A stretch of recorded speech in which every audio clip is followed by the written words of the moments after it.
Thank you, and welcome to the Human Show, episode 16, Crime Think Inc., or The Political is Personal. My name is Stephanie Rierick, and I am very pleased to have special guests John Nichols and Sharon Irwin today. First, I'm going to play two more songs on the theme. This next one is Down, Down, Down, which I wrote after young Paul Heenan was shot and killed on Baldwin Street, around the corner from where I live, in 2013. Definitely should have been way past the last time that happened. But this is Down, Down, Down, and I'll play one more song and then bring up John Nichols. Yes, so this goes out to Sharon and all of our community.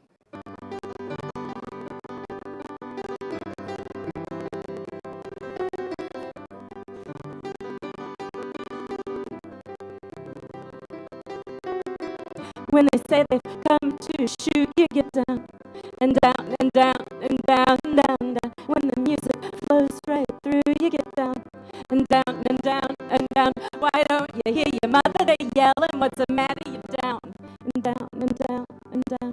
You're waiting on the kisses that always make you better. You're down and down and down and down and down. When the funnel flows right through, you get down and down and down and down and down. When the Holy Spirit moves, you get down and down and down and down. And when you hear the weatherman cursing at the weather, you're down and down and down and down. But wading in the water will only make you wetter. You're down and down and down and down and down. I remember days whenever I'd hear your voice, I'd get so carried away. I tell you, it wasn't wise, I knew then, but too late. I adored you whatever way it went down. It may leave me crying and singing and playing piano, but when you hear the weatherman talking up the weather, get down and down and down and down. He's waiting on the kisses that always make it better. Get down and down and down and down and down. I could see a time in order to hear your voice, I would stop, turn on a dime, not for a joyful noise. I couldn't name the ways that I adore you, but anyway, I did yesterday. Now I'm crying and singing and playing piano, but when you see the weatherman clearing up the weather, get down and down and down and down. You're waiting on the kisses that always make it better. Get down and down and down and down. And when you see your mother, they yelling, what's the matter? Get down and down and down and down. 'Cause walking on the water will always make you wetter. Get down and down and down and down. Talk about personal. Thank you. And then this last song is especially for the theme. This is a song called Who Are You? I wrote and recorded it quite a while ago, but it keeps being more and more true all the time and getting more into the political is personal, but we'll dive into that topic more. I tend to think of Democrats when I sing this song, but it applies to all of us. Oh, and you're welcome to sing along. There's some shoo-wops that I invite you to participate in.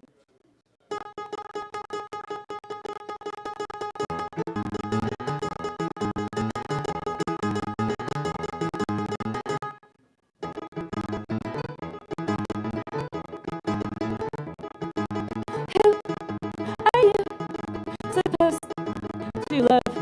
And when will they appear? Who stole our hearts? Who stole our minds?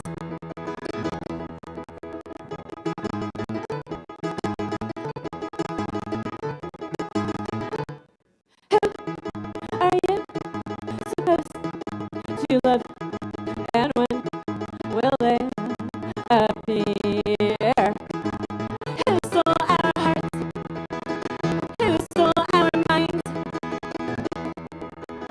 We kneel down before you and pray for better weather. And though we adore you, you always make it snow.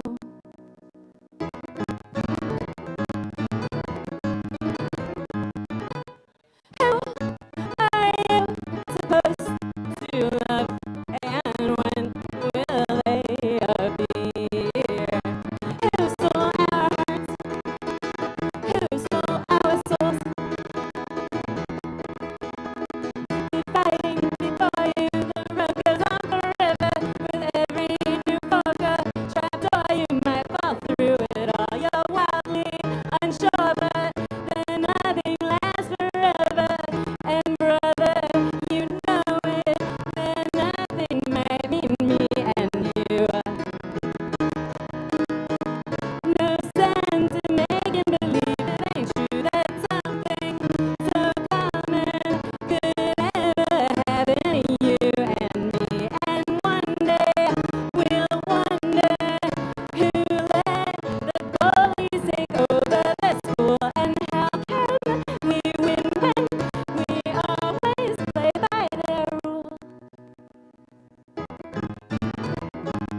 Nichols, come on up.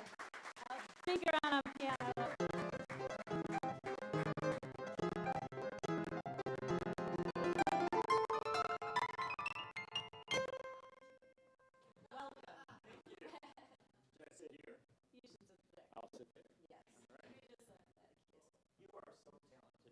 Thank you very much. What a pleasure. Welcome, John Nichols. Thank you very much. It's a total pleasure. I am very pleased to have you here, local progressive hero, author, editor, journalist, and what I would love to hear from you. Tell any aspect of your story that you like, but the theme is crime thinking, the political is personal, and I asked you to talk about the state of political and civil discourse today. And why don't you just start with wherever you would like Wherever to we're at, begin, well. and then we'll ask questions. And if people have burning questions, pipe up from the audience. We Absolutely. won't get, Jerry, we could get Jerry Springer. We might, but we also certainly don't want to interrupt the tango crowd, which is it's an interesting juxtaposition. Stephanie, it's great to be with you. It's great to be with a lot of good friends in the audience, including the best drummer in Madison, right there in the front row. He'll be a musical guest next month, actually. You should come down and drum. Yeah. With 3 generations. And to be with Sharon, who's done so much tremendous work. That's a pretty broad question, Stephanie, about politics, the politics and the personal. What I would tell you is this. I have known since I was very, very young, your age, that I was very interested in politics. Not everybody is, but I was. And I also knew that I had an opinion, I had a point of view. And that makes you different than a lot of journalists, right? I think every journalist has a point of view. I think they all have opinions, but they don't always acknowledge it. And one of the things that I decided to do at a very young age, really throughout my journalistic career, has been to say what I believed. And that doesn't mean that I don't often, I try to be fair. I try to look at both sides of things. I try to respect other people's opinions and even state them. But at the end of the day, I'm also going to state my own. And I think that that's a kind of a fun way to do it, an exciting way to do it, because you're making an argument. You're trying to convince people to think about things, maybe in a different way. And we do that locally, of course, and then, somewhat nationally. And in fact, I was saying to you that next weekend I'm in San Francisco and then in Tucson, because we're doing a book tour, and we'll be with lots of folks, and it'll be, our subject is capitalism, and we are saying it's okay to be angry about it. It's kind of mandatory, right? Well, it is, but not everybody acknowledges it. Yes. Do you want to share more about that book? And actually, I mean, the thing that so here's the perspective that I'm bringing, which I'll just try to throw out in a sentence. Is so the aspect of the divisions in our society being played up so much right now, the thing that I had always thought. Well, I just saw a beautiful Kurt Vonnegut quote saying, "Oh, when this apocalypse comes, number one is everyone be extra kind." We have gone the opposite direction. Oh yeah.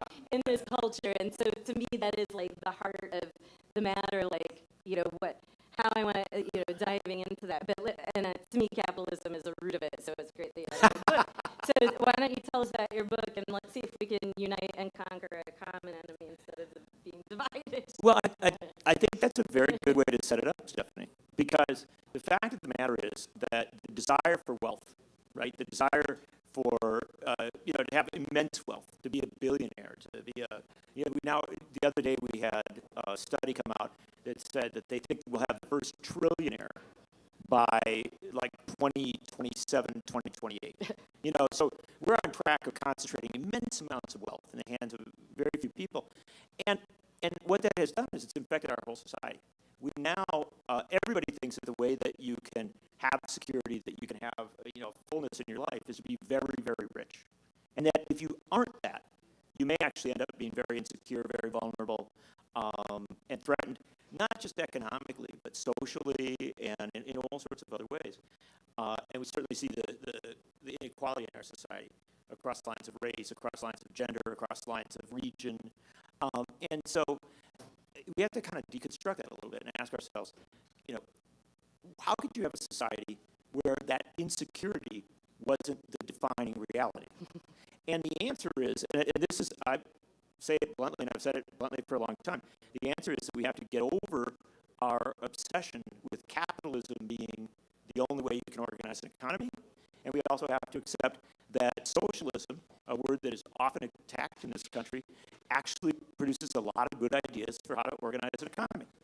And the fact is that in our book, we write a lot about how in Scandinavia, you blend the best elements of both.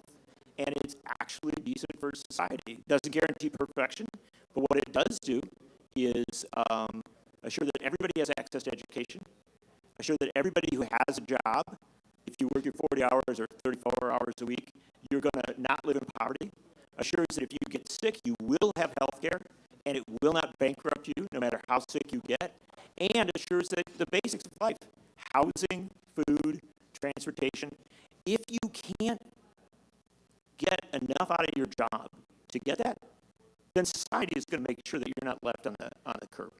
And one of the things we did in the book is we talked to we spent several hours talking to the education minister in Finland. And Finland has the best educational attainment in the world. They test better, all the global measures of who does best in schooling, Finland wins. And so we talked to the education minister, who's a 34-year-old socialist mom. And we said, well, what works in Finland? How do you beat everybody else in the world on education? And she said, well, for one thing, we don't make them spend much time in school, 4 or 5 hours a day. For another thing, we have no standardized testing. And for another thing, we don't allow any school in Finland to be a bad school. Like the baseline is an excellent school, right? And some schools will even be better, right? That can happen. But no school can be a bad school. And that means that no school can fail to have high educational attainment. And if a school falls down, they throw money at it. And they throw talented people at it, and they bring it up. And so that's what we argue in the book, what I spend a lot of time arguing, is that we can have a society where you don't have the situation you have in Madison, where we keep year after year, decade after decade, we say, yeah, we've got this, student achievement gap, right? And I'm sorry, I know people, including people in this room, have worked hard to address that gap. But the fact is, we haven't done it. And the nice thing is to know that there are models around the world where when you see something like that, you address it, and it ends. Yeah. Well, I mean, it's the American exceptionalism issue, right? I mean, like the way we know it can be done is it's done most other places. Well, like there aren't many places doing as badly as this country with this much money going into it.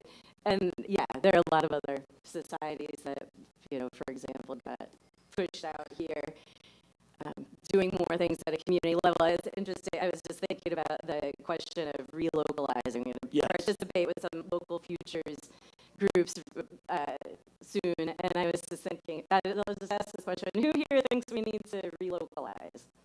Who thinks we need I don't to think people necessarily fully understand community and economy? Bringing the economy down being back more home. interdependent and independent locally, so we get more of our needs met locally.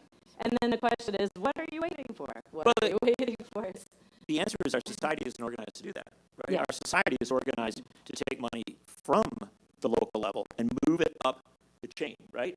That's what a chain store is, right? We're in a fabulous club tonight, or this afternoon, put together by one of the most talented musicians, not just in Madison, but in the world. And he did this because he wanted to create a place that was rooted in community. You can do that if you are a local person and you are committed to that and you get people to support you. You can't do that if you're, sending half of what you make or 2/3 of what you make off to a billionaire someplace. And so that is a big element of this bringing it down. And one of the things I always tell people is that we do look to other countries a lot, but I also look to Milwaukee. In the for most of the 20th century, Milwaukee was run by Democratic Socialists. And they had three great socialist mayors: Emil Seidel, who only served a couple of years; Dan Hohn, who served for 24 years; and then Frank Seidler, who I knew as a kid, and a kindly old German guy who had been the mayor of a major American city, and supported integration of housing, fought to make sure the lakefront was never taken for, rich people's houses. The lakefront in Milwaukee is completely open from the south end of the town to the north, and did all sorts of other things. During the Great Depression, right, people in Milwaukee were hungry. People all over the place were hungry. Dan Hohn, who was the great socialist mayor of Milwaukee, he said, look, we have farmers who are struggling to get by. So he got the farmers to start bringing food into the city, and then he took vacant buildings and he turned them into mutual aid food delivery for people. And people even paid a little bit, but it was so much cheaper than the grocery stores, they forced all the grocery stores to lower their prices. Nobody went hungry. And that's a simple model of what you can do. And that didn't happen in Sweden. That didn't happen in Germany. That happened in Milwaukee, Wisconsin. And I'll give you one quick other story. This is the best, my favorite Frank Seidler story. And I wrote a book on the history of socialism in America, so I spent a lot of time with these folks. Frank Seidler was mayor of Milwaukee for 12 years. At that time, Milwaukee was one of the 20th largest cities in the country. Industrial powerhouse. By the way, it was doing great economically when the socialists were in charge. It's an interesting thing. So Frank Seidler finishes his mayoralty in 1960, and they have an event to thank him for his good work as mayor of Milwaukee. And after the event is done, it's early April, it's a rainy, cold day, and a woman who had come down who really respected him, she rode the bus down to see the event and then the event was over, and she went out to catch the bus, and she looked next to her, and there was a guy sitting there with a little box on his lap, with some plaques and things in it and stuff like that, and it was Frank Seidler.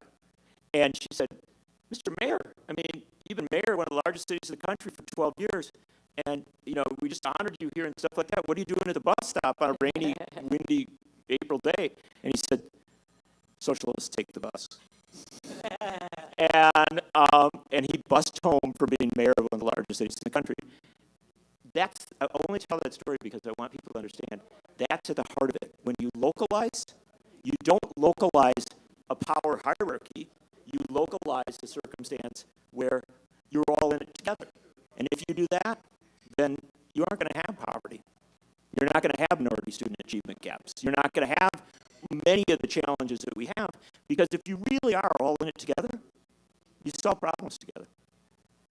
So my question to you is, you're welcome to share more about the book and what I'm not here to sell a book. I'm really curious about how it came about. Oh, I can tell you. But I'm curious what your perspective is on how we go from where we are politically to, and part of the song when I say I don't know if you caught, like when I said setting that song, I think about Democrats. Like a major problem I have with how our party system, the issues with everybody's rich and money's running the whole show.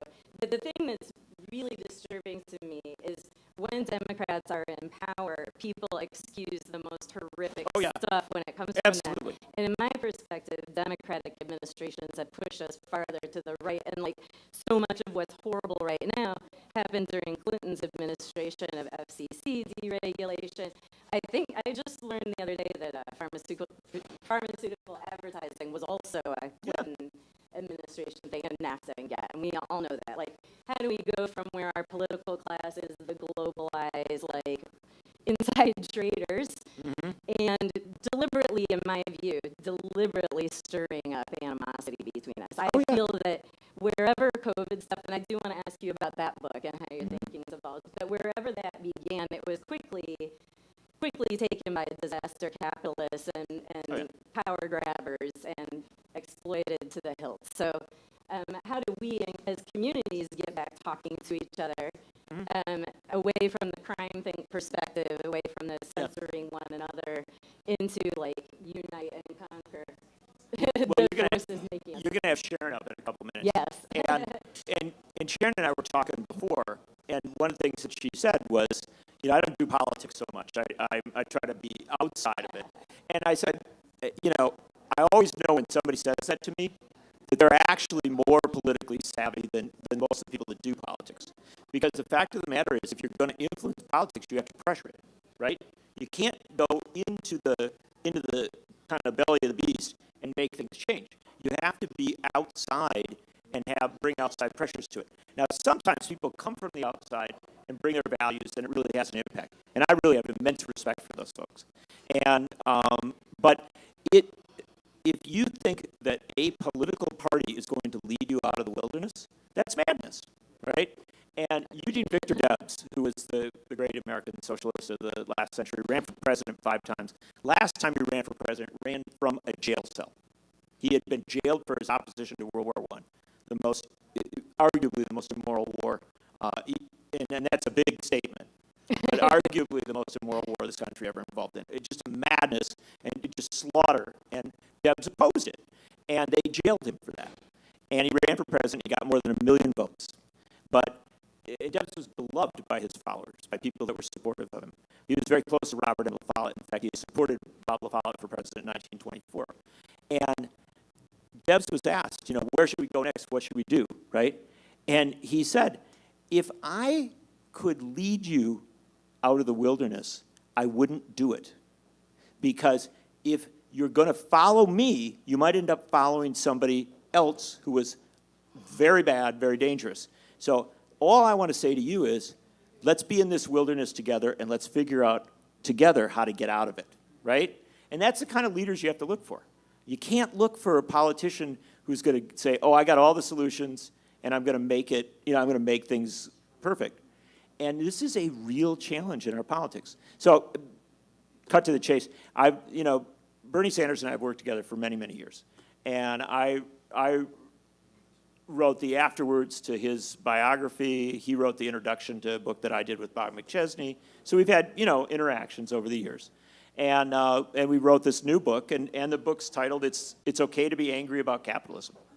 And our argument is that we really need to kind of break open the discussion in America.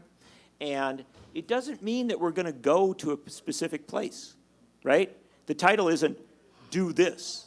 The title is, it's okay to be angry. Your frustration, your anger is healthy. And the question is, do we channel it toward division? Do we channel it toward